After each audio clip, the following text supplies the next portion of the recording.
In the EU, what has been this? What has changed, or how has it evolved in the last 8-9 years, the last decade perhaps?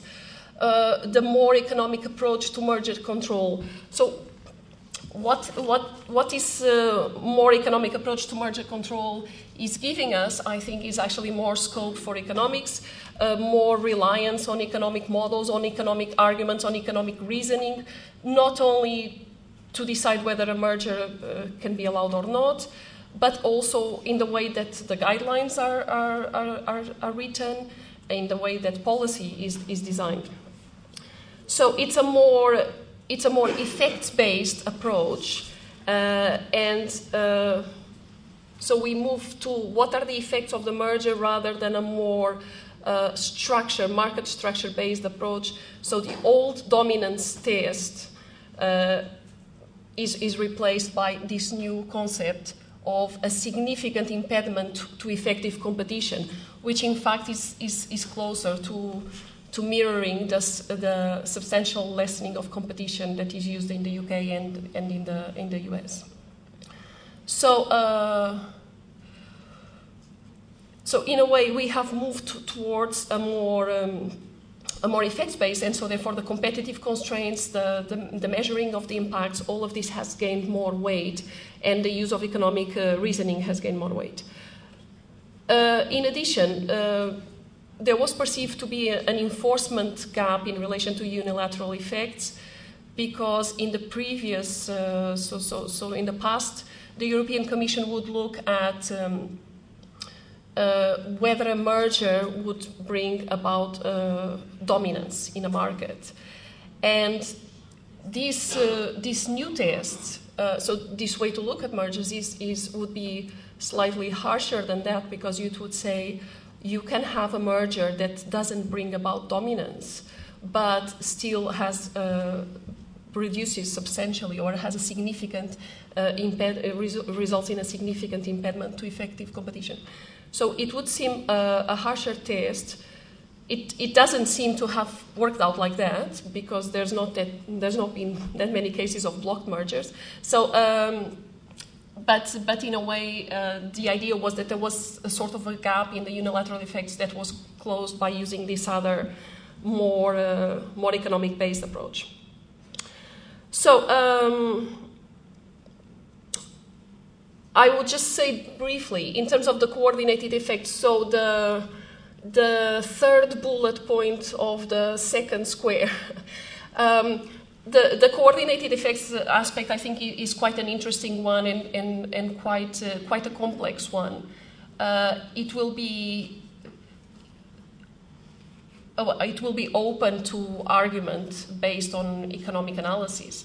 So this is so if the authority is coming up with a reasoning to say that this merger will make the market much more open to tacit collusion, well, there is then the need to use economic models to discuss this and to analyze this. Is that really the case? What are the incentives so how has this happened? How has the market become easier? And so in this easier and more open to tacit collusion. And this is on the basis of past decisions. I think the three criteria set out in the air tours appeal of market transparency, availability of retaliatory mechanism, and absence of countervailing forces will be three main elements that will need to be proven in order to say that the market has or has not a greater tendency to have collusion.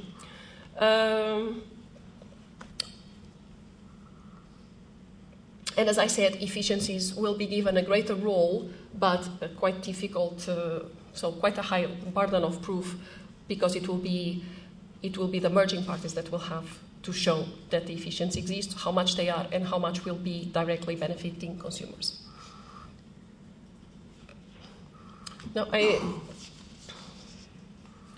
so the more reliance on economic models, I was thinking of giving perhaps a couple of examples, but in general, if we wanted to summarize, the the different aspects or the evolution in the merger control, we would say more reliance on economic models and quantitative techniques, a gradual shift from the per se to a rule of reason approach, emphasis on protecting consumers rather than protecting competition or protecting certain market structures. Now the question, I think these are still open questions, we don't have an answer. Does it deliver, but ideally you would like to say that this delivers greater legal certainty, improved decision making. This is obviously very difficult to assess, but it might be the case that legal certainty is actually reduced because you have if you have more per se, then you have, so if you have less per se and more rule of reason, that means that you will have all the circumstances of the case will be taken into account, so it will be very difficult to predict what the outcome of the case is going to be when you get started. So legal certainty is perhaps has